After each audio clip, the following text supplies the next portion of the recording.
शांताकारं भुजंगशयनं पद्मनाभं सुरेशं विश्वाधारं गगनसदृशं मेघवर्णं शुभांगं लक्ष्मीकान्तं कमलनयनं योगिभिध्यानगम्यं वंदे विष्णु भवभयहरं सर्वलोकैकनाथं। मंगलम भगवान विष्णु मंगलम गरुड़ध्वज मंगलम पुंडरीकाक्ष मंगलाय तनो हरि। ओम नमो भगवते वासुदेवाय। आज का दिन आप सभी के लिए मंगलमय हो। आज मैं आपके लिए माघ मास कथा का 12वां अध्याय लेकर आया हूं। तो आइए सुनते हैं माघ मास कथा का 12वां अध्याय। श्री मैत्रेय जी कहते हैं, विदुर जी, पृथ्वी आदि कार्य वर्ग का जो सूक्ष्मतम अंश है, जिसका और विभाग नहीं हो सकता तथा जो कार्य रूप को प्राप्त नहीं हुआ है और जिसका अन्य परमाणुओं के साथ संयोग भी नहीं हुआ है, उसे परमाणु कहते हैं। इन अनेक परमाणुओं के परस्पर मिलने से ही मनुष्यों को भ्रमवश उनके समुदाय रूप एक अवयवी की प्रतीति होती है। यह परमाणु जिसका सूक्ष्मतम अंश है, अपने सामान्य स्वरूप में स्थित उस पृथ्वी आदि कार्यों की एकता का नाम परम महान है। इस समय उसमें न तो प्रलय आदि अवस्था भेद की स्फूर्ति होती है, न नवीन प्राचीन आदि काल भेद का भान होता है और न घटपट आदि वस्तु भेद की ही कल्पना होती है। साधु श्रेष्ठ, इस प्रकार यह वस्तु के सूक्ष्मतम और महत्तम स्वरूप का विचार हुआ। इसी के सदृश से परमाणु आदि अवस्था में व्याप्त होकर व्यक्त पदार्थों को भोगने वाले सृष्टि आदि में समर्थ अव्यक्त स्वरूप भगवान काल की भी सूक्ष्मता और स्थूलता का अनुमान किया जा सकता है।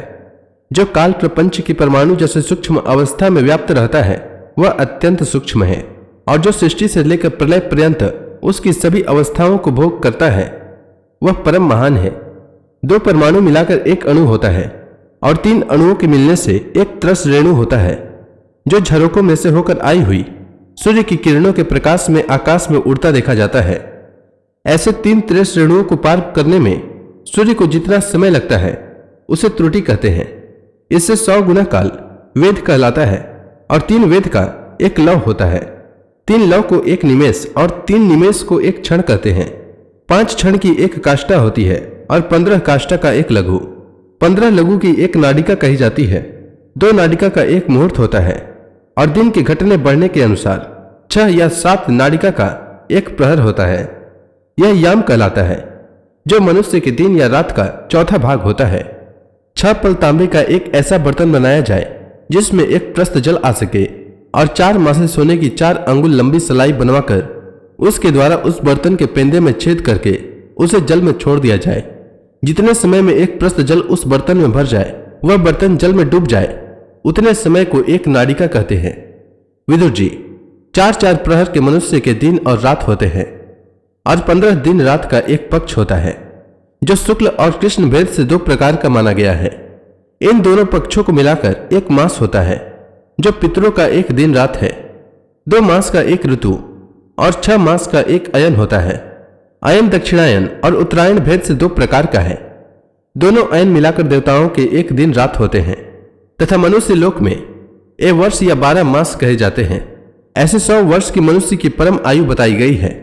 चंद्रमा आदि ग्रह, अश्विनी आदि नक्षत्र और समस्त तारा मंडल के अधिष्ठाता काल स्वरूप भगवान सूर्य परमाणु से लेकर संवत्सर पर्यंत काल में 12 राशि रूप संपूर्ण भवन कोश की निरंतर परिक्रमा किया करते हैं।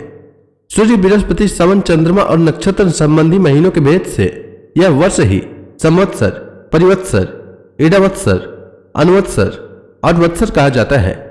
विदुर जी, इन 5 प्रकार के वर्षों की प्रवृत्ति करने वाले भगवान सूर्य की तुम उपहार आदि समर्पित करके पूजा करो। यह सूर्यदेव पंचभूतों में से तेज स्वरूप है और अपनी काल शक्ति से बीज आदि पदार्थों की अंकुर उत्पन्न करके शक्ति को अनेक प्रकार से कार्योन्मुख करते हैं। ये पुरुषों की मोह निवृत्ति के लिए उनकी आयु का क्षय करते हुए आकाश में विचरते रहते हैं तथा यही सकाम पुरुषों का यज्ञ आदि कर्मों से प्राप्त होने वाले स्वर्गादि मंगलमय फलों का विस्तार करते हैं। विदुर जी ने कहा, मुनिवर, आपने देवता, पितर और मनुष्यों की परमायु का वर्णन तो किया। अब जो संकादि ज्ञानी मुनिजन त्रिलोकी से बाहर कल्प से भी अधिक काल तक रहने वाले हैं, उनकी भी आयु का वर्णन कीजिए। आप भगवान काल की गति भली भांति जानते हैं, क्योंकि ज्ञानी लोग अपनी योग सिद्ध दिव्य दृष्टि से सारे संसार को देख लेते हैं। मैत्रेय जी ने कहा, विदुर जी, सतयुग, त्रेता, द्वापर और कली, ये 4 युग अपनी संध्या और संध्यांशों के सहित देवताओं के 12 सहस्त्र वर्ष तक रहते हैं, ऐसा बतलाया गया है। इन सत्यादि चारों युगों में क्रमशः 4, 3, 2 और 1 सहस्त्र दिव्य वर्ष होते हैं, और प्रत्येक में जितने सहस्त्र वर्ष होते हैं उससे दुगने 100 वर्ष उनकी संध्या और संध्यांशों में होते हैं। युग की आदि में संध्या होती है और अंत में संध्यांश। इनकी वर्ष गणना सैकड़ों की संख्या में बतलाई गई है। इसके बीच का जो काल होता है उसी को काल वेताओं ने युग कहा है। प्रत्येक युग में एक एक विशेष धर्म का विधान पाया जाता है। सतयुग के मनुष्यों में धर्म अपने चारों चरणों से रहता है। फिर अन्य युगों में अधर्म की वृद्धि होने से उसका एक एक चरण छीन होता जाता है। प्यारे विदुर जी, त्रिलोकी से बाहर महलोक से ब्रह्मलोक पर्यंत यहाँ की 1 सहस्त्र चतुर्युगी का एक दिन होता है और इतनी ही बड़ी रात्रि होती है जिसमें जगत कर्ता ब्रह्मा जी शयन करते हैं। उस रात्रि का अंत होने पर इस लोक का कल्प आरंभ होता है। उसका क्रम जब तक ब्रह्मा जी का दिन रहता है तब तक चलता रहता है। उस एक कल्प में 14 मनु हो जाते हैं। प्रत्येक मनु 71 चतुर्युगी से कुछ अधिक काल तक अपना अधिकार भोगता है। प्रत्येक मनवंतर में भिन्न भिन्न मनवंशी राजा, सप्तर्षि, देवगण, इंद्र और उनके अनुयायी गंधर्व आदि साथ साथ ही अपना अधिकार भोगते हैं। यह ब्रह्मा जी की प्रतिदिन की सृष्टि है जिसमें तीनों लोकों की रचना होती है। उसमें अपने अपने कर्मानुसार पशु पक्षी, मनुष्य, पितर और देवताओं की उत्पत्ति होती है। इन मनवंतरों में भगवान सत्व गुण का आश्रय ले अपनी मनु आदि मूर्तियों के द्वारा पौरुष प्रकट करते हुए इस विश्व का पालन करते हैं। काल क्रम से जब ब्रह्मा जी का दिन बीत जाता है तब वे तमोगुण के संपर्क को स्वीकार कर अपने सृष्टि रचना रूप पौरुष को स्थगित करके निश्चेष्टा भाव से स्थित हो जाते हैं। उस समय सारा विश्व उन्हीं में लीन हो जाता है। जब सूर्य और चंद्रमादि से रहित वह प्रलय रात्रि आती है तब वे भू, भुव, स्व तीनों लोक उन्हीं ब्रह्मा जी के शरीर में छिप जाते हैं। उस अवसर पर तीनों लोक शेष जी के मुख से निकली हुई अग्नि रूप भगवान की शक्ति से जलने लगते हैं। इसलिए उसके ताप से व्याकुल होकर भृगु आदि मुनीश्वर गण महलोक से जनलोक को चले जाते हैं। इतने में ही सातों समुद्र प्रलय काल के प्रचंड पवन से उमड़कर अपनी उछलती हुई उताल तरंगों से त्रिलोकी को डुबो देते हैं। तब उस जल के भीतर भगवान शेष संयोग निद्रा से नेत्र मूंद कर शयन करते हैं। उस समय जनलोक निवासी मुनिगण उनकी स्तुति किया करते हैं। इस प्रकार काल की गति से एक एक सहस्त्र चतुर्युग के रूप में प्रतीत होने वाले दिन रात के हेरफेर से ब्रह्मा जी की 100 वर्ष की परमायु बीती हुई से दिखाई देती है। ब्रह्मा जी की आयु के आधे भाग को परार्ध कहते हैं। अब तक पहला परार्ध तो बीत चुका है, दूसरा चल रहा है।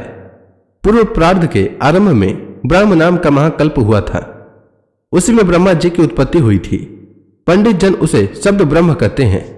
उसी परार्थ के अंत में जो कल्प हुआ था उसे पद्म कल्प कहते हैं। इसमें भगवान के नाभि सरोवर से सर्वलोक में कमल प्रकट हुआ था। विदुर जी, इस समय जो कल्प चल रहा है वह दूसरे परार्थ का आरंभक बतलाया जाता है। यह वाराह कल्प नाम से विख्यात है। इसमें भगवान ने शुक्र रूप धारण किया था। यह 2 परार्थ का काल अव्यक्त अनंत अनादि विश्वात्मा श्रीहरि का एक निमेष माना जाता है। यह परमाणु से लेकर द्वीप परार्थ पर्यंत फैला हुआ काल सर्वसमर्थ होने पर भी सर्वात्मा श्रीहरि पर किसी प्रकार की प्रभुता नहीं रखता। यह तो देहादि में अभिमान रखने वाले जीवों का ही शासन करने में समर्थ है। प्रकृति, महतत्व, अहंकार और पंच तन्मात्र, इन 8 प्रकृतियों के सहित 10 इंद्रियां, मन और पंचभूत, इन 16 विकारों से मिलकर बना हुआ यह ब्रह्मांड कोश भीतर से 50 करोड़ योजन विस्तार वाला है तथा इसके बाहर चारों ओर उत्तरोत्तर 10-10 गुने 7 आवरण है। उन सबके सहित यह जिसमें परमाणु के समान पड़ा हुआ दिखता है और जिसमें ऐसे करोड़ ब्रह्मांड राशियां हैं, वह इन प्रधान आदि समस्त कारणों का कारण अक्षर ब्रह्म कहलाता है। और यही पुराण पुरुष परमात्मा श्री विष्णु भगवान का श्रेष्ठ स्वरूप है। तो इसी के साथ यह अध्याय समाप्त हुआ। इसके आगे की कथा मैं कल के अध्याय में सुनाऊंगा। तब तक के लिए भगवान हरि का नाम लेते रहें। तो प्रेम से बोलिए भगवान विष्णु की जय, श्री कृष्ण भगवान की जय, लक्ष्मी माता की जय, तुलसी माता की जय, समस्त देवी देवताओं की जय।